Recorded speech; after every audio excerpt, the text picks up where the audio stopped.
Биз гейлерге каршыбыз. Айзаданын өлүмүн саясатташтырууга жол жок деген уран менен бүгүн 15 апрелде Бишкекте акция өттү. Иш чаранын активдүү катышуучуларынын айтымында Айзаданын өлүмүн саясатка айландырып, батыштан каражат алган бейөкмөт уюмдар өлкөдө башаламандык уюштуруу аракеттерин көрүп жатышат. Биз бул уюмдардын мындай аракеттерине жол бербейбиз. Биздин өлкөгө азыр стабилдүүлүк жана тынчтык керектешет, өздөрүн активисттерибиз деп тааныштырган акциянын катышуучулары. Бүгүнкү жүрүштүн максаты биз ЛДПКга жанагы гейлерге каршыбыз. Биз кыргыз эли Кыргызстанда жашап аткандан кийин биз гейлерге каршыбыз. Гейлерге каршы чыккан себеби биз булардын максаты эптеп эле чет өлкөнүн Европанын акчасын алып алышып, биздин Кыргызстандын менталитетин, өзүнүн Кыргызстандын бизге кандай бир салт санаабызды жоготуш үчүн булар чыгып жатышат да. Биз аларга каршыбыз. Биз кыргыз элинин келечеги үчүн биз бул эмпошниктерди тазалап жок кылууга чейин барабыз биз.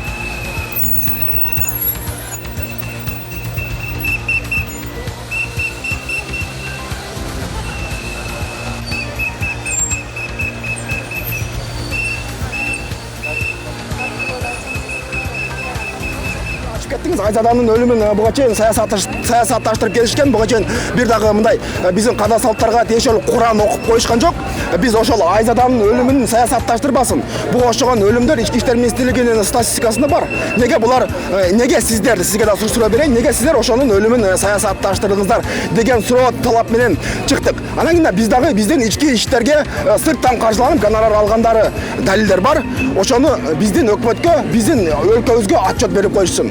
Ошол сиздердин сырттан каржыланган бейөкмөт уюмдар.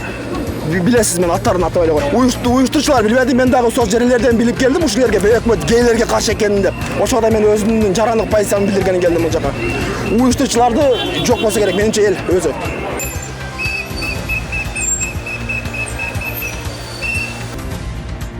1-май райондук сотунун маалымат кызматы саясий серепчи Марат Казакбаев менен кармалган экинчи адам Кыргызстандагы казак диаспорасынын жетекчиси Марат Токтоучиков экенин тастыктап, шектүүлөргө карата баш коргоо чарасы тандалганын кабарлады. Соттун чечими менен Токтоучиков 2021-жылдын 13-июнуна чейин камакта болот. Ал эми Казакбаевди 14-июнга чейин камакта калтыруу чечими чыгарылган.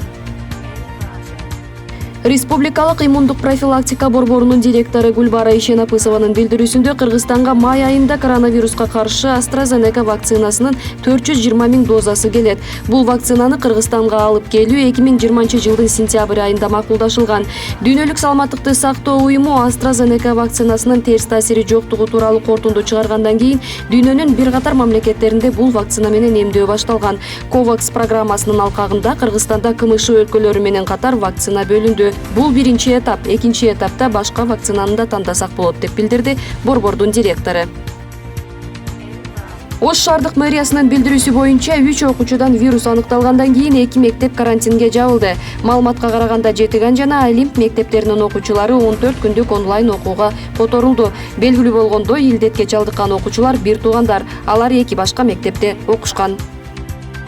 Бишкек шаардык мэриясынын маалымат кызматынын билдирүүсү боюнча бүгүнкү күнгө Бишкек шаарындагы мектептеринин 22 окуучудан жана 19 мугалимден коронавирус аныкталган. Буга байланыштуу 7 мектептин 11 классынын окуучулары аралыктан окууга жиберилген. Окуу башталгандан тартып 1, 2, 3, 4, 5, 9 жана 11 класстардын окуучулары жалпы 100 000 бала мектепке барган. 1377 окуучунун ата-энелери балдарын аралыктан окутуу тууралуу арыз жазышкан. Учурда номер 13-28-52 орто мектептерде окуучулар онлайн режимде окуп жатышат.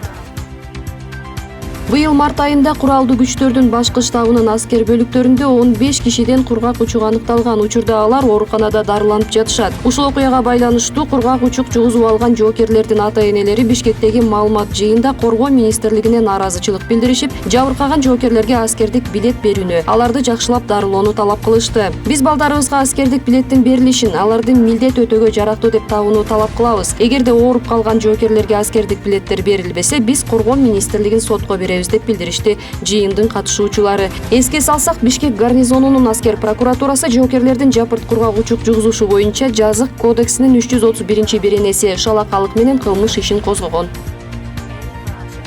15 апрелге караган суткада Кыргызстанда 305 кишиден вирус аныкталып, 6 бейтап көз жумду. Бул тууралуу Саламаттык сактоо министрлиги билдирди. 2020-жылдын март айынан бери өлкөдө 91.144 киши вируска чалдыгып, 1540 бейтап көз жумган.